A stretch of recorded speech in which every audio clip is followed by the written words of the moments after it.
नमस्कार शेतकरी मंडळींनो, आजच्या व्हिडिओमध्ये आपण 16 जुलै 2026 पर्यंत कुसुम सोलार पंप योजना अर्थात PM कुसुम कंपोनंट बी मागेल त्याला सौर कृषी पंप योजना संदर्भातील सर्व महत्त्वाचे अपडेट जाणून घेणार आहोत।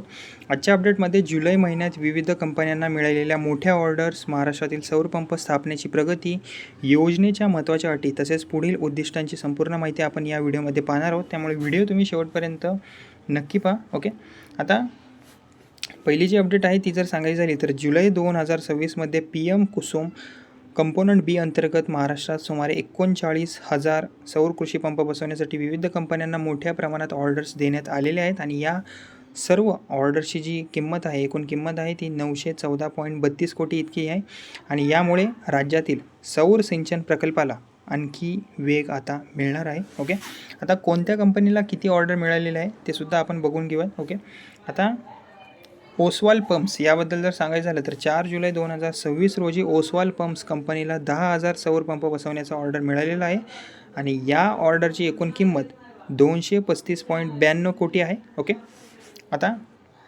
शक्ती पंप्स याबद्दल जर सांगायचं झालं तर 5 आणि 6 जुलै 2026 रोजी शक्ती पंप्स कंपनीला सर्वाधिक म्हणजे 15,000 सौर पंपाचा ऑर्डर मिळालेला आहे आणि या ऑर्डरची किंमत 353.89 कोटी आहे। ओके, आता GK एनर्जी तर GK एनर्जी 4 ते 5 जुलै 2026 दरम्यान GK एनर्जी कंपनीला 10,000 सौर पंप बसवण्याचा ऑर्डर देण्यात आलेला आहे आणि या ऑर्डरची किंमत 235.92 कोटी आहे।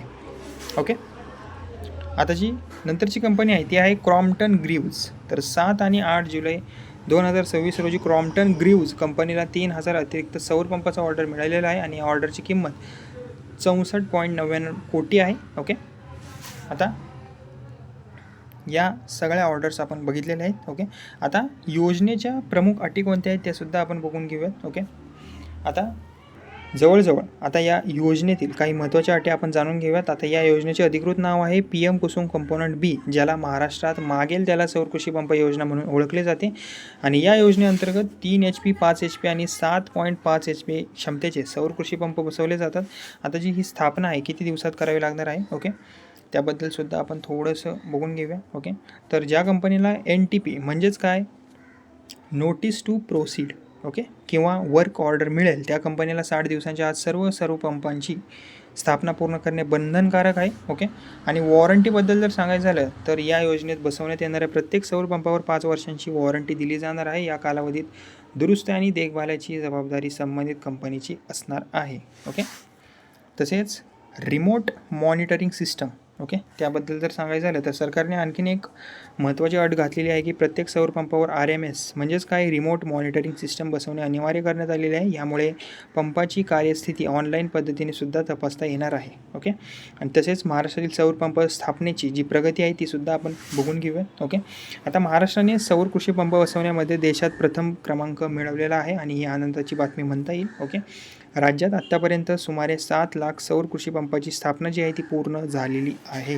ओके, आणि सध्या उपलब्ध माहितीनुसार जवळजवळ 14 लाख सौर पंप बसवण्याचे उद्दिष्ट निश्चित केलेले होते। सध्या उपलब्ध माहितीनुसार 10.9 लाख पंपांच्या अंमलबजावणीची प्रक्रिया विविध टप्प्यांमध्ये सुरू असून त्यापैकी मोठ्या प्रमाणावर स्थापना पूर्ण झालेली आहे। उर्वरित सौर पंपांची स्थापना पूर्ण करण्यासाठी मार्च 2027 पर्यंत मुदतवाढ देण्यात आलेली आहे। यामुळे उर्वरित पात्र शेतकऱ्यांनाही पुढील काळात योजनेचा लाभ मिळण्याची आता अपेक्षा आहे। ओके, तर मंडळींनो, जर तुम्ही कुसुम सोलार पंप योजनेसाठी अर्ज केला असेल किंवा सौर कृषी पंप मिळण्याची वाट पाहत असाल तर या अपडेट्स तुमच्यासाठी अत्यंत महत्त्वाचे आहेत। व्हिडिओ तुम्हाला उपयुक्त वाटला असेल तर व्हिडिओला लाईक करा, शेअर करा आणि अशाच सरकारी योजना, कृषी योजना आणि महाराष्ट्रातील ताज्या अपडेट्ससाठी आपल्या या बडी चॅनेलला नक्की सबस्क्राईब करा। ओके, धन्यवाद।